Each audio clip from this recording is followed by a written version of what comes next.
وقول أبي بكر رضي الله عنه: من كان يعبد محمدا فإن محمدا قد مات، ومن كان يعبد الله فإن الله حي لا يموت. إذن يسائل المرء نفسه: هل نحن نعبد الله سبحانه وتعالى في رمضان أم نعبد الله سبحانه وتعالى حتى الموت؟ الله سبحانه وتعالى أمر نبيه صلى الله عليه وسلم أن يعبد ربه طيلة حياته.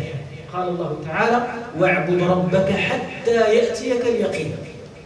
لم يجعل للعبادة منتهى إلا الموت، لم يجعل للعبادة منتهى إلا الموت.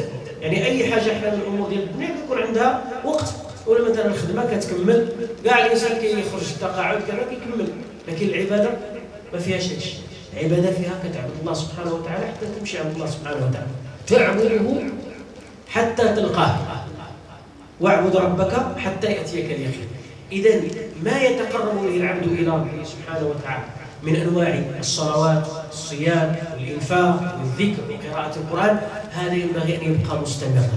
لكن ذلك الاجتهاد الذي يكون في مواسم الخير فأمر طبيعي أن يفتر صاحبه، لكن عليه أن يلزم الهدي وأن لا يقصر دونه كما كان يفعل الصحابة. كان عبد الله بن عمر رضي الله عنه إذا بلغه عن النبي صلى الله عليه وسلم أمر لم يقصر دونه ولم يتجاوزه، وإنما يأتي به على كماله وتمامه.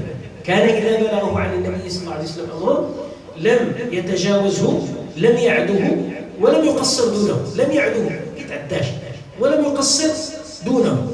إذن كل من أراد أن يجتهد فليجتهد في عامه كله، فليجتهد في سنته كلها، فليحرص على أنواع القربات، لأن هذه القربات في الحقيقة هي التي يتفاوت بها الناس في الدرجات يوم القيامة. أنتم تعلمون أن النبي صلى الله عليه وسلم حدث أصحابه يوما فقال لهم: واعلموا أنه لن يدخل أحد الجنة بعمله، لن يدخل أحد منكم الجنة بعمله. قالوا: ولا أنت يا رسول الله؟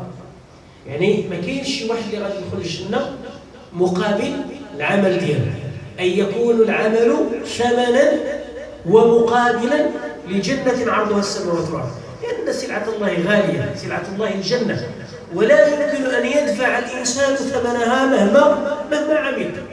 لو بقي من يوم ولد إلى يوم يموت هرما وهو ساجد لله سبحانه وتعالى ما استطاع أن يدفع ثمن الجنة، لأن الجنة كما أخبر الله سبحانه وتعالى في الحديث القدسي: فيها ما لا عين رأت ولا أذن سمعت ولا خطر على قلب بشر.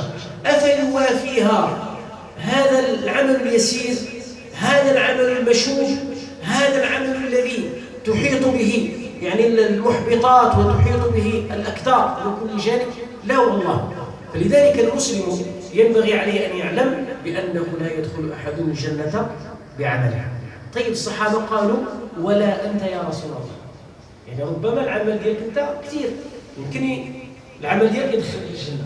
قال: ولا أنا إلا أن يتغمدني الله برحمته.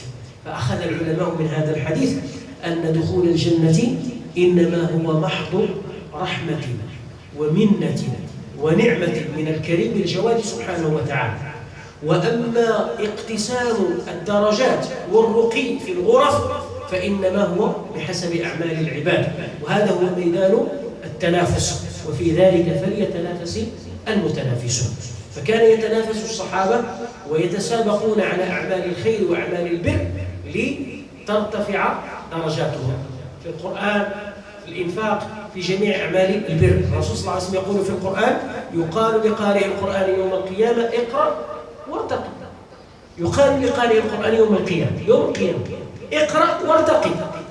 إذا كان الرقي ديال أهل القرآن في الدنيا هو حسن الصيت والذكر الحسن والدعاء له بظهر الغيب ويعني هذه الأمور هذه، ففي الآخرة يعني أعظم وأطيب.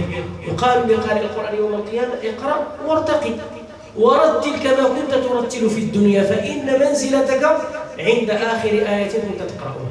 فإن منزلتك يعني هو كيقرأ وكيرتقي في الدرجات في الجنة.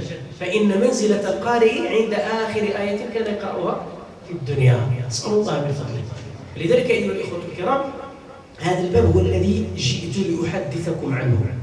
إذا انصرم رمضان فما الذي يبقى من عبادة العبد؟ العبد، ينبغي أن